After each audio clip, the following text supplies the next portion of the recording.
बहुत समय पहले की बात है। एक छोटे से गांव में राजेश नाम का एक किसान अपनी पत्नी और बेटे के साथ रहता था। राजेश हर रोज अपने खेतों में पसीना बहाता, मेहनत करता, लेकिन फिर भी गरीबी उसका साथ छोड़ने का नाम ही नहीं लेता। फिर एक दिन, अब मैं क्या करूं भाग्यवान, तुम ही बताओ। दिन रात खेतों में जान झोंक देता हूं, पर फिर भी हमें 3 वक्त का खाना नसीब नहीं होता। आप चिंता मत कीजिए जी, भगवान सब देख रहा है। भले ही आज हमारे पास कुछ नहीं है, लेकिन एक दिन हमारी मेहनत जरूर रंग लाएगी। हम भी खुशहाल जिंदगी जिएंगे।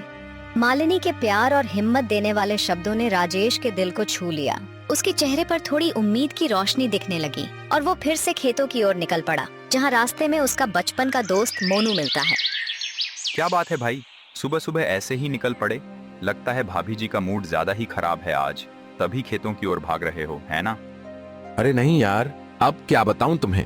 मैं दिन रात खेत में खून पसीना एक कर देता हूं, फिर भी अपने परिवार को 3 वक्त का खाना भी ठीक से नहीं दे पाता।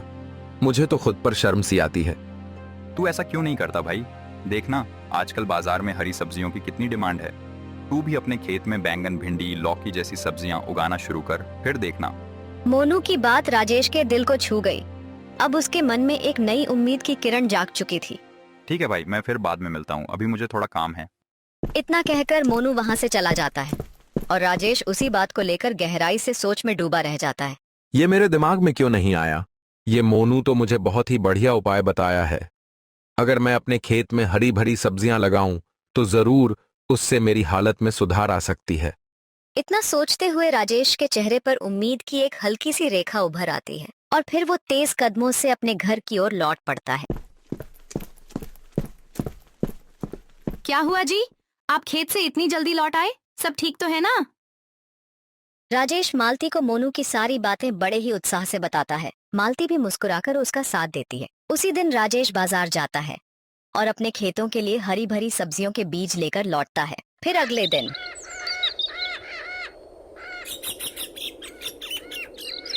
अरे भाग्यवान, और कितनी देर लगाओगी? देखो तो सूरज सर के ऊपर आ गया। जल्दी चलो, नहीं तो खेत सूख जाएगा। बस मेरा सारा काम निपट ही गया है। चलिए, अब आपके साथ खेत भी देख लूं। पापा, आज मैं भी आपके साथ खेतों में चलूं? नहीं बेटा, देखो बाहर कितनी तेज धूप है। तुम अभी छोटे हो, बाहर मत जाना। ठीक है पापा। इतना समझाकर राजेश और मालती दोनों पूरे जोश के साथ खेत की ओर निकल पड़ते हैं। चिलचिलाती धूप हो या तेज हवाएं, दोनों दिन रात मेहनत करते हैं। धीरे धीरे पूरा खेत हरी भरी सब्जियों के बीजों से भर जाता है और फिर 1 महीने बाद वही खेत जो कभी सूना पड़ा था अब हरियाली से लहलहाने लगता है। देख तो मालती, हमारी मेहनत रंग लाई है। कितनी हरी भरी सब्जियां उगी हैं। अब इन्हें बेचकर हम भी अपनी जिंदगी थोड़ा सुकून से जी पाएंगे। अगली सुबह राजेश और मालती ने खेत से सारी ताजी सब्जियां तोड़ी और उन्हें लेकर मंडी पहुंचे। वहां उनकी सब्जियों की खूब तारीफ हुई और अच्छे दाम भी मिले। जब वो पैसे लेकर घर लौटे तो पहली बार उनके चेहरे पर तसल्ली की मुस्कान थी।